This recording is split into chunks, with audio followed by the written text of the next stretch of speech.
You are standing by the coffee machine on a Tuesday morning. A colleague you like, who is good at her job, who has been at the company longer than you have, says one sentence to your shared manager. The sentence is 6 words long. You don't think anything of it. Your manager doesn't react. The conversation moves on. 48 hours later, you notice she isn't on the invite for the Thursday planning meeting. The next week, the project she was leading gets quietly reassigned. The week after that, her one-on-one with the manager moves from 30 minutes to 15. By the end of the month, she's gone. She didn't get fired for performance. Her performance was fine. She got fired for the sentence at the coffee machine. You will say a version of that same sentence this week. You probably said one last week. Most people lose their jobs the same way, not in a big confrontation, not in a calibration meeting, not even in a one-on-one, but in a single sentence that sounded completely normal in the moment and lit up a classification in the background that you did not know existed. Today, we are going through the 7 sentences that do that.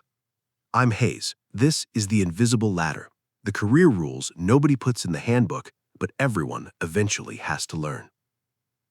The 7 phrases.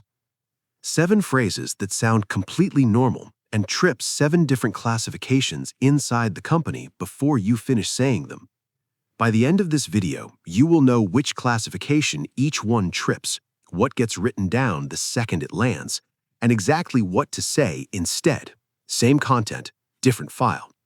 If this channel is new to you, hit subscribe. We do one of these every week, and the longer you watch, the more of the dictionary you'll have. Watch this carefully. A while back, work was simpler. You were good at your job or you weren't. The good ones got promoted, the bad ones got managed out, and most of the conversation about you happened in your one-on-one. In most companies now, that version is gone.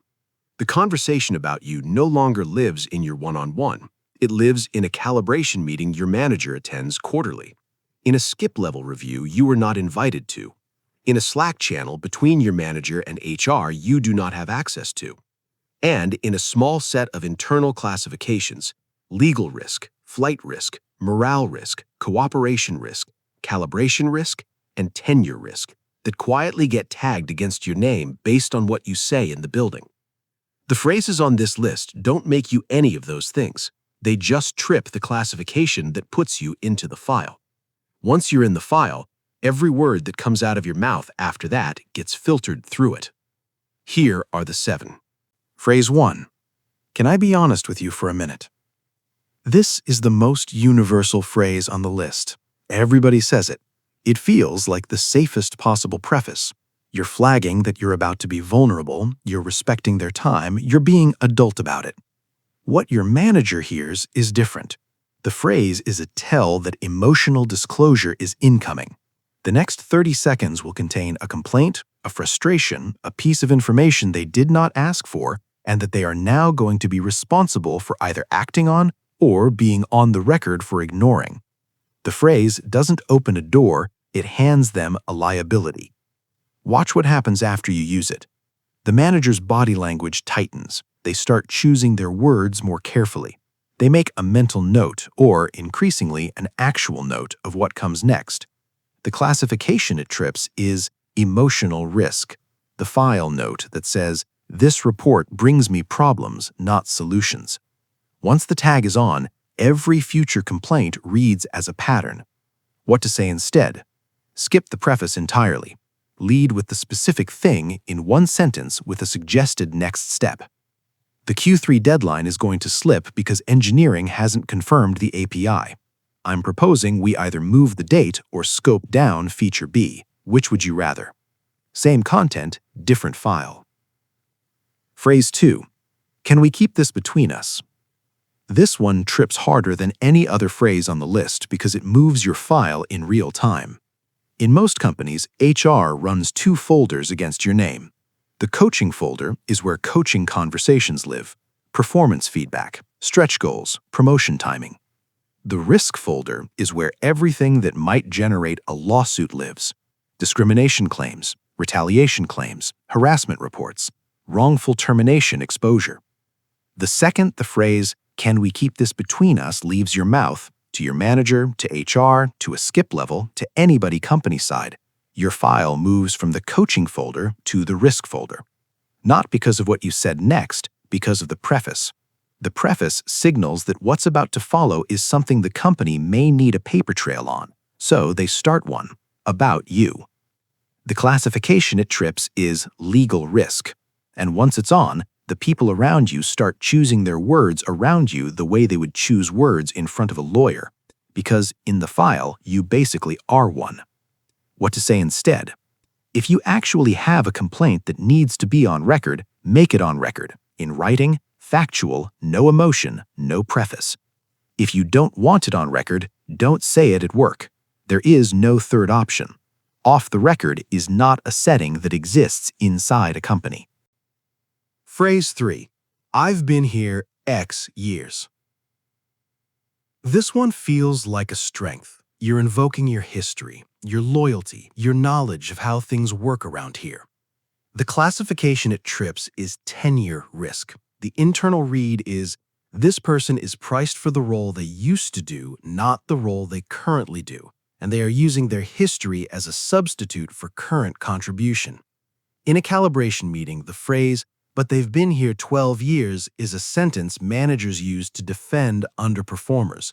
So when you say it about yourself, you are quoting the defense in advance of an argument you didn't know was happening about you. The phrase also activates a comparison nobody is going to do out loud. Your current salary against the cost of replacing you with somebody at the market rate for the role you are doing today. In most companies, in most roles, that comparison is not in your favor after about year 6. What to say instead? Your tenure is a fact in your file. You don't have to argue it. Argue the current quarter. Here's what I shipped this quarter. Here's what I'm planning to ship next quarter. Here's where I want to be in 12 months. The history is the floor. The forecast is the case. Phrase 4. I just need to vent.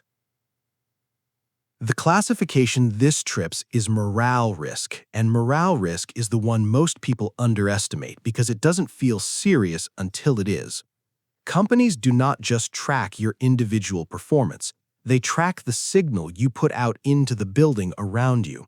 If 2 people in your row consistently leave your conversations less motivated than they walked in, you are not a venter. You are, in the internal dictionary, a morale liability. And morale liabilities are the first names on the list when the calibration meeting needs to find somebody to take out for cultural reasons that legal can dress up as performance. And here is the part nobody tells you. You are not venting to friends. You are venting to colleagues who are trying to survive the same building you are. Survival changes people. If a layoff list is being constructed in the next quarter and your name is on it, and a colleague is asked, is this person engaged or are they checked out? The answer that protects them is not the answer that protects you. What to say instead? Vent offsite to a partner, a friend outside the company, a journal, a therapist, a paid coach, anywhere the conversation does not travel back into the building. At work, the rule is simple. If you cannot say it in a written email to your skip level without flinching, do not say it out loud to a colleague either. You aren't being paranoid. You aren't reading too much into it. You are not careless, and you are not bad with people. The phrases on this list are how normal, decent professionals talk every day. The problem is not the phrases. The problem is that you are speaking one language and the room is recording in another. If you watched the 2-week notice video, the one about the rule that changed in most companies last year, you have already seen what happens when the language mismatch hits the file. The classification went on weeks before the resignation letter did. The resignation letter just confirmed it. The next 3 are the ones that move fastest. Phase 5. It's not fair. The classification this trips is calibration risk. In a calibration meeting, the quarterly session where managers across a department compare the reports against each other and place them into performance bands, There is a specific kind of report that managers do not want to have to defend. It is the report who responds to feedback with arguments about fairness, comparisons to peers, escalations to skip levels, or appeals to the company's stated values versus its actual behavior. That report is not a bad person. They are usually right about the unfairness, but they are, in the internal dictionary, hard to calibrate.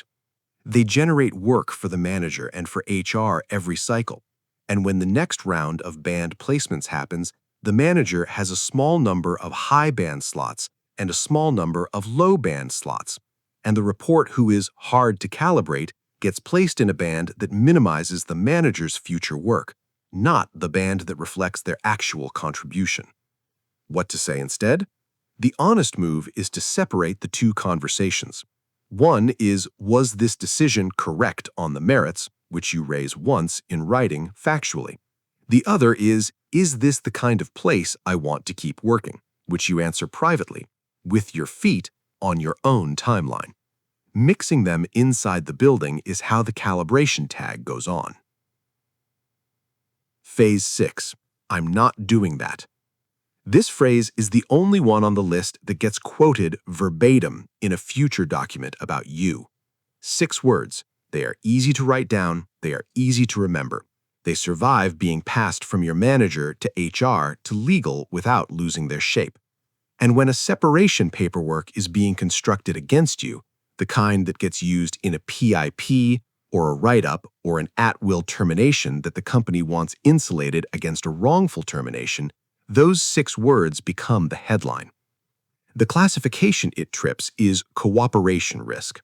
And cooperation risk is the only classification that, once filed, makes every reasonable request you declined for the rest of your tenure look like a part of a pattern.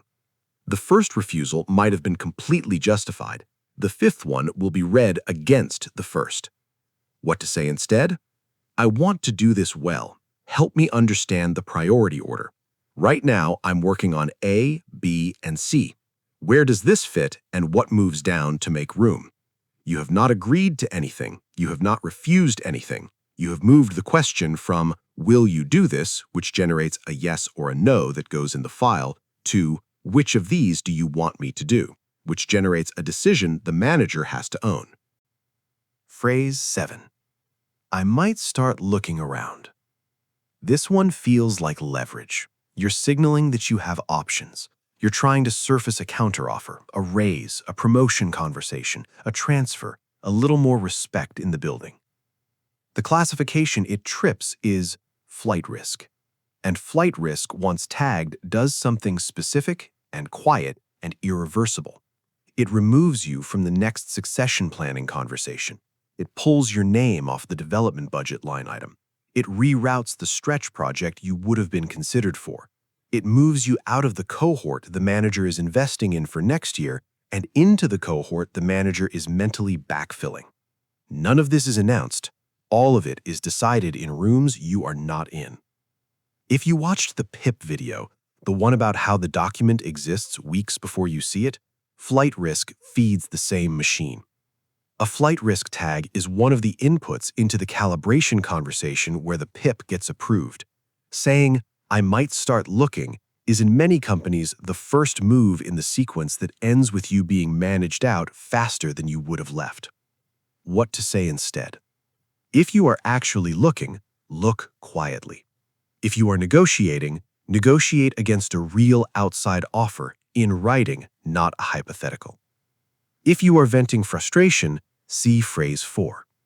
You are not an employee who needs to watch their mouth. You are a professional who has just been handed the internal dictionary the company uses to classify the people in the building.